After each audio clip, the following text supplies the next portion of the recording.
Hello, I'm Audrey Blondin. I'm the Secretary of the Connecticut Democratic Party, and I'm also the 30th District representative here. I represent 18 towns on the State Democratic Committee. I've been doing that since 2002, and I am here with my partner on the State Committee, Stephen Ivain.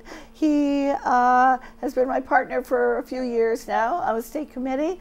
He also is a member of the Torrington City Council and is our Democratic candidate for mayor. Stephen, thank you, welcome. Audrey. Welcome. So I think we'll start off by having Stephen tell us a little bit about his background. Again, I'm Steve Ivain, candidate for mayor of Torrington. My background is I grew up on the west side of town, across the street from my grandparents' farm. I currently just live around the corner from where I had grown up. I went to Torrington Public Schools, graduated from THS. I went on to Connecticut College and earned a mathematics and computer science degree. I went on to work in the financial world for several insurance companies, working in investment management, investment analysis, and project management. So using my skills in math and computer science to spearhead many initiatives with insurance companies that's data-driven, numbers-driven. I hope to apply those skills now to my favorite city that I grew up in, and I think I can make an effective impact utilizing those business and investment analysis skills to help our city, addressing problems with our taxation, our economic development, and other aspects to our city.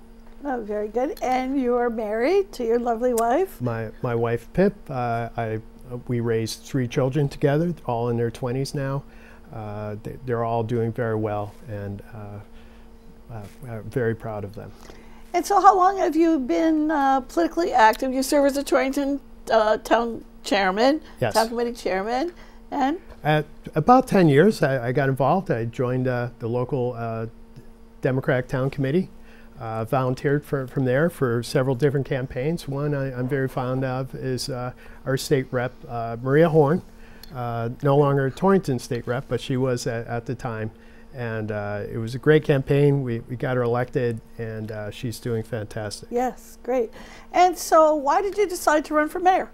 Well, I've done several things along the way. I've been on several board and commissions. I've been on THS Governance Committee. I was on Conservation Commission. I served on several nonprofits locally. You really get to know important issues facing our city when you join nonprofits locally. The cumulative effect of all that, I've retired early from my profession. I was taking care of a few family members, and now I find myself with free time and energy to pursue running for mayor. I'm currently serving on city council. And I think it goes without saying where we are nationally, statewide, locally, that this is an election about change. Either more of the same or vote for change. And I think we can talk about a number of issues here that we can look to in this idea of we've had 20 years of the same political party being in charge of majority representation here in Torrington. And I think all Torrington residents and business owners need to think, do you want, as I said, more of the same or time for change? So let's start by talking about taxes. I don't think it goes without saying that anybody who's paying a tax bill in Torrington has seen it almost double in the last 4 or 5 years. Well, our taxes, our tax rate just went up dramatically. I would tell you with the reassessments that were performed in 2024 are many, I would say the residential tax rate on average is increased 33%. The business taxes actually decreased for the most part. So industrial commercial properties have went down. Unfortunately, when those values came down, less taxes are collected from those businesses, and it shifted onto residential taxes.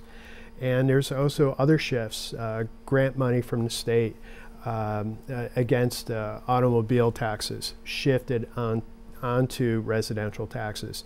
Cumulatively, it hurts, it stings. We're in the middle of an affordability crisis when people's utilities have increased, their groceries increased, in every aspect of your life we see increases. And people's pensions and retirement accounts and incomes have not kept up with those increases. So to add that tax burden on top of our residents was too much. The best I could do is phase in that tax increase over 2 years. So that tax increase, we have a reprieve for 1 year, because it was going to be very difficult to tell taxpayers in 2 weeks that your taxes are going up by 33%, and that they would have to come up with the money in July. So we could have went out 5 years to increase in smaller portions up over a 5-year period. City Council would not agree to that. The most we could agree to is a 2-year phase-in. So I'm happy I could at least get that reprieve. That was a great job. So again, more of the same or vote for change. Now, what do you think, talking about taxes, let's go next to economic development and how that impacts the tax rate.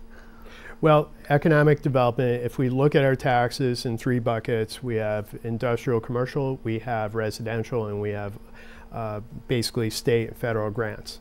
I don't expect gigantic changes in our state and federal grants at this point. We should almost set our expectations low on that front. What we should look at is our financial engine. If we can attract businesses to our city, increase our business presence, and if we could perform well, we could increase our percentage of business allocation to our taxes. That would lift off the shoulders of our taxpayers our residential property taxes and back into the commercial industrial properties. And as far as economic development, which path would you take? Would you take a path of waiting for economic development to come to you, or would you go and seek businesses, seek stores, We know that it just doesn't naturally show up on your doorstep. That would be a real fluke. We have to actively go out there. We have to use all the tools in the toolbox. We have a Chamber of Commerce, but we also have very vocal business people locally. If we can make them happier than they are now, and I would say their interaction with City Hall has been less than positive, that they could be advocates for our city. Come to Torrington and they will help you succeed. We need to look at our business relationships as a partnership. If we could get them up and running faster and partner with them, sometimes businesses are looking for our help to initiate grants. We could help them along those lines. Sometimes every business needs something different. And if we could partnership on those fronts, we could make big headway into attracting other businesses here. But we have to take multiple steps. We have to find space. We have to get organized. When they come in to meet with us, when they make that phone call, we have to be ready to discuss. How long does it take to approve plans? How long does it take to be shovel ready?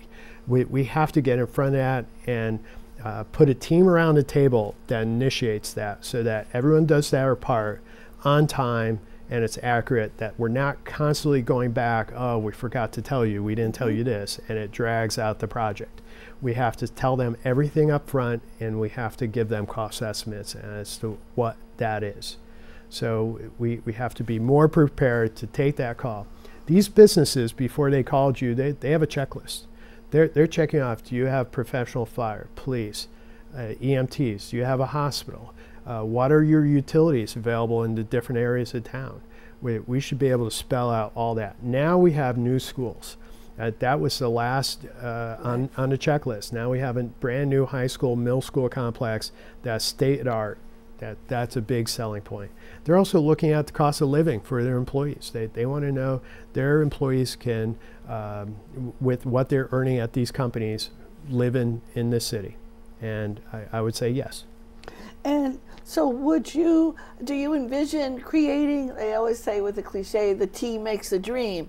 Do you envision creating an economic council or a group to facilitate bringing businesses in? We have an economic commission right now, but our director that works for the city is William Wallach. He's 1 year on the job. He's doing great. Initiated quite a few grants, and that's in process. But what we have to do is get him back up. He can't do it alone, but once you land the grants, there's a lot of work to do on each step of the phase. Quicker we could work through that process, more opportunities will come. We could really start to build momentum behind that, but there's a lot of work tracking grants and the project progress, and you need to submit a lot of paperwork around that kind of process to get payments along the way, so make sure your contractors are paid on time, because longer those payments draw out, there's a cost allocated to that. So next time they come back for a cost pricing estimate on the next project, they're going to remember how long did it take for them to be paid. So we need to get good at that. We have brownfields to clean up on the inner city projects, but we may need to find new space to extend our existing industrial parks. Great, great. And all roads lead to Torrington. How about our road? We have some road construction going on now. Yes. And how would you? Well, we have fixed up many roads and sidewalks in town, many more to go, because we fell behind on the maintenance costs on road projects. It was a very difficult year for our residents because we had both state and local road projects, so several projects took far longer than they should have.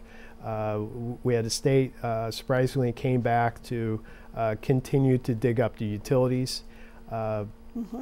On Route 4, it bottlenecked this whole section of our county that needed to drive through Route 4 through Torrington, and then we took down Midgeon Avenue.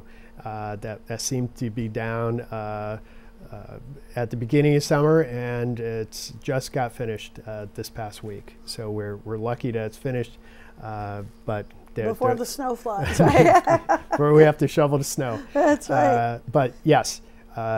We have to look at our project planning on that so that we don't have detours on top of detours throughout our city. Our residents need to get to work. It's a day-to-day expectation that they need to go through town and just get through it with much more ease. It's really big distractions. We every day a new utility company pops up and is digging up the roads that in some cases we just paved. So there's always a surprise in that case. And we touched on the education that I believe when the new high school complex, middle school, high school complex was being built, it was the largest infrastructure project going on in the state. Much thanks and kudos to former State Representative Michelle Cook, who, with all due respect, as a Democrat, worked in partnership with the Democratic state leadership to get the money, get the grants, and get the job done. And would you, obviously as a Democrat, feel that you would continue to do that? Yes.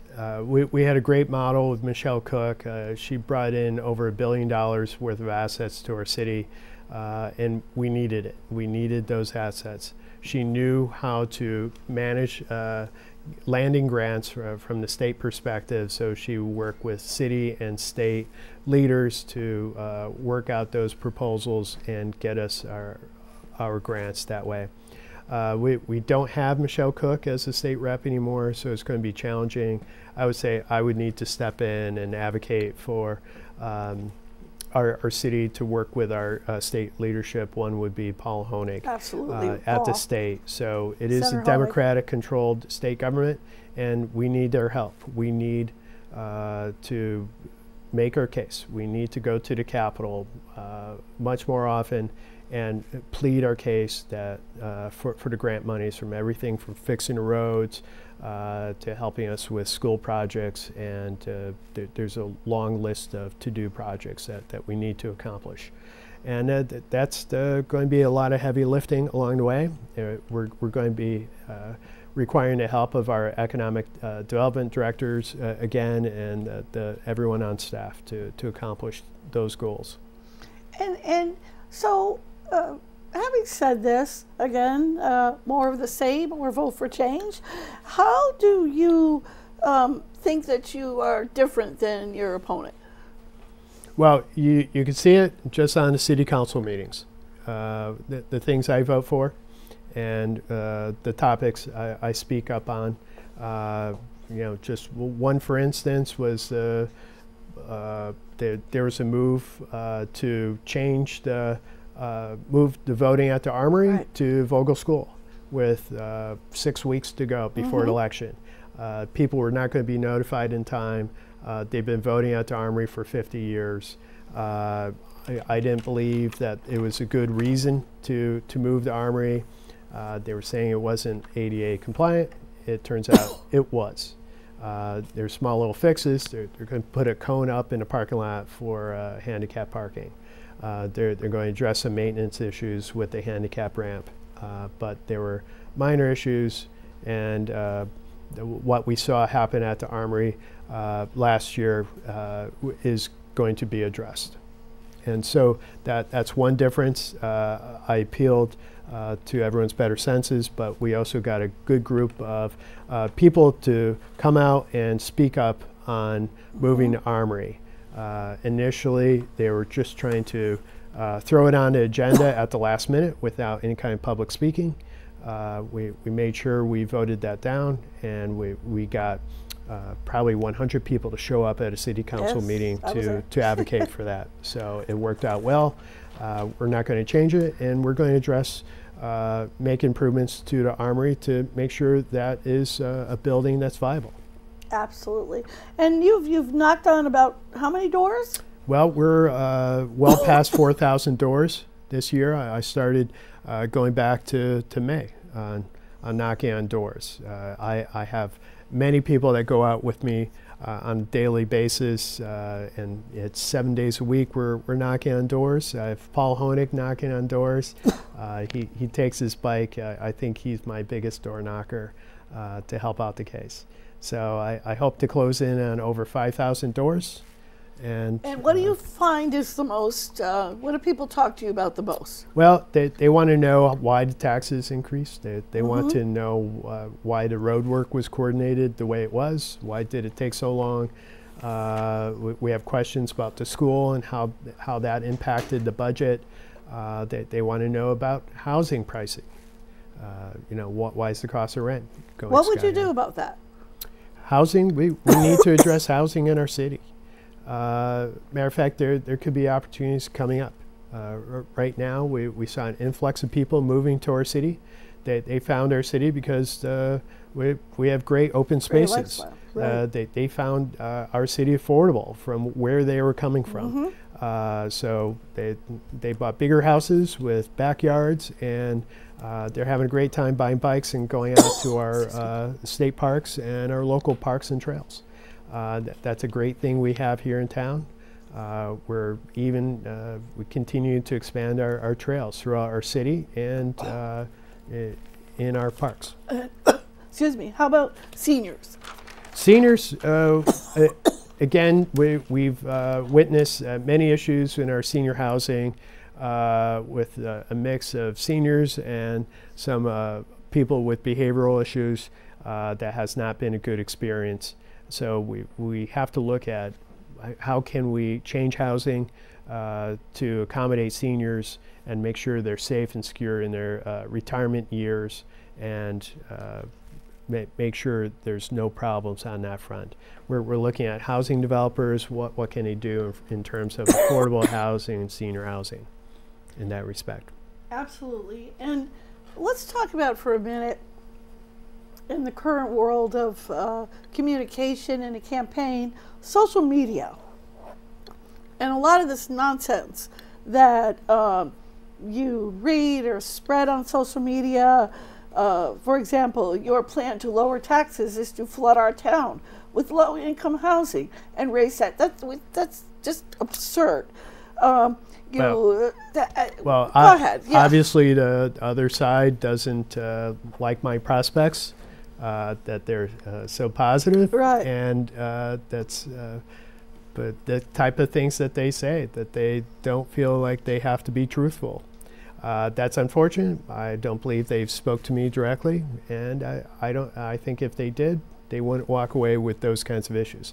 But the social media allows people to say anything and everything, whether it's factual or not. I find there's less facts than reality. Yes, so exactly. That's why I'm going out door knocking. Right. We don't find ourselves with strong newspapers anymore that print or research articles and things on a campaign. I don't think you saw many articles this past year on our campaigns. And I would say we have a wide range of issues facing our city that we have to address. Our Sullivan Senior Center, we've seen cuts to the funding to our senior center. Another issue the mayor is going to have to appeal to our state to make sure we backfill the assets we lost in our food funding and other resources there to make sure we get hot meals back to our Sullivan Senior Center. They're doing a great job down there. They're helping all sorts of people with every kind of issue you can imagine, and we need to continue to support our senior center in that way. And what about, it's excellent points you've made. What about this proposal that's floating around for and first of all, a tremendous shout out, thank you to all of our first responders who took care of the stone container fire and all that when had the fire that burned down there. So there's some talk now, perhaps of I'm calling it a regional or a Torrington first responder center for all of our facilities. I remember, again, I've been here for 45 years, when they took the North End School, made that the fire station, made that the police station, the fire. Everything is outdated now with all the modern ways and communications. Do you think that would be a good idea? Granted, yes. We're in the very initial planning stages of just where should that type of facility be placed in our city. As you know, our population is growing on the east side of town, but many of our calls are still in the center part of the city. Yeah. Housing, fire, and police in those facilities together makes sense, but it's a matter of we have some models that we've our services that are looking into that have already visited. It's a matter of there's lots of planning involved in making that happen. Looking at our facilities, I believe our firehouse is over 40 years old at this stage. Our police station was a renovated school. Grammar school. Grammar school originally. So they've been there many years again. So all these places have, we need to modernize these facilities, if not build a brand new facility with probably state-of-the-art technology to help them perform their duties. And certainly as the mayor, one of your very important jobs would be the interaction with your different unions, your police, your fire, your public works. How would you enhance communication with those unions? Well, and those that work there. You know, of course, we should be meeting and addressing all of our union concerns. They're keeping our people safe. They're raising issues that we may not see. But we should not only meet with them, but we should meet, early on in the job with all the supervisors for different departments across our city, and meet with the employees. They're doing a great job.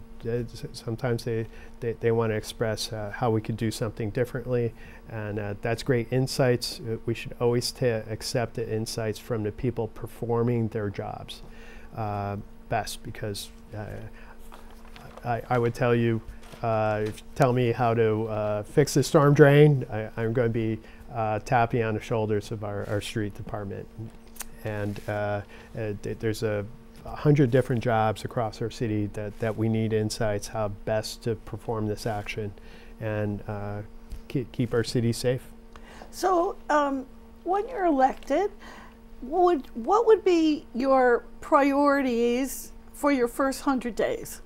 Really, it's looking at some of the priorities are created for you. So there's no shortage of daily emergencies. So in leadership, you don't know what's going to get thrown your way. You have to be able to take that on and put yourself out there and find the resources to manage that. But ideally, we need to address the simple functions that our city's already doing. We have to come up to speed on all different things that are going on there. First of all, to not rush decisions and how things are being made immediately, and to understand what can be done better and what we're already accomplishing. And we're just getting to the end here now, and just to, your final thoughts. Do you see your opponent as a continuation of 20 years of the same, or do you want change? My opponent has already said that in so many ways in our newspaper articles, that she's going to carry the torch for this administration, continue on. I don't think that's the path we want to stay on. Our taxes are going to still keep on ticking up if we continue on that path. We need to address many things to basically a cultural change at City Hall. We need to get out and be responsive to our citizens. We need to host group meetings at City Hall to hear from our citizens directly, probably in a different format than City Council currently has. We should have that forum, including other departments in our city. I would say we need to, what I want to bring to City Hall is a culture of caring. We have to look at, we need to be able to service our businesses, and we benefit, and we will also service our citizens. And that's a culture change, and that's how we revitalize our city. Our citizens have to care. Absolutely. So we just want to remind everyone that early voting has already started, and it will continue through Election Day. And to contact information for you, Stephen, for your campaign? Yes. Look up my website, steveivainformayor.com. Absolutely. So we thank you all for allowing us to share this information on behalf of Stephen Ivain for mayor. Vote change, vote Ivain. I wish you all a good evening. Please remember to vote. Again, you can vote now. Long hours, almost, I think, every day. It's 10 to 6. Or yes, there's a few different hours. It's posted, but it's basically City Hall's open, early voting is available. Thank you. So thank you all. So good luck to you, Stephen. Thank you, Audrey. And thank you for your service and your willingness to step forward in these very challenging times. But we all continue to love Torrington and want to see it just continue to be the great place that it is. So thank you all, and good evening, and remember to vote. Thank you. Torrington is a great place.